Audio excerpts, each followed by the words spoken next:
গরমকাল মানে আমাদের গ্রামের মানুষের কাছে ম্যান্ডেটরি একটা সাবজেক্ট হলো আমের আচার বানানো। নমস্কার সবাইকে, আমি অনুরাধা ফ্রম বারুইপুর। কেমন আছো? আশা করছি রাধারানীর কৃপায় তোমরা সবাই ভালো আছো। ছোটবেলায় আমার মাকে দেখতাম আমের আচার বানাতে, কিন্তু এখন যেহেতু আমি বড় হয়েছি তাই মাকে বলেছি এবার ছোট আমের আচারটা আমিই বানাবো। আর আমি একটু অন্যরকমভাবে বানালাম। তো তার জন্য বেশ কয়েকটা আম নিয়েছি গাছ থেকে, একদম সুন্দর করে ধুয়ে কুচিয়ে নিয়েছি। তোমরা তোমাদের পছন্দ মতো শেপ দিও।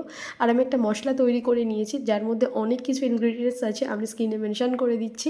তারপর সেই আমগুলোর সাথে একটু হলুদ গুঁড়ো, তার সাথে লবণ আর পরিমাণ মতো মশলা, আর দিয়েছি একদম গরম ধোঁয়া ওঠা সর্ষের তেল। তোমরা কিন্তু কেউ ঠান্ডা তেল দিও না। আর এই আমগুলোকে সেভ রাখার জন্য আমি একটু ভিনিগার ইউজ করেছি। তারপর একটু কাচের কন্টেনারে ভালো করে মাখিয়ে বেশ কয়েকটা দিন রোদে দিয়ে দিলেই তৈরি হয়ে যাবে এই সুন্দর আম কাসুন্দি। তোমরা বাড়িতে সবাই তৈরি করে খেও, ভীষণ ভালো লাগবে ভাত দিয়ে, রুটি দিয়ে, মুড়ি দিয়ে, সব দিয়ে।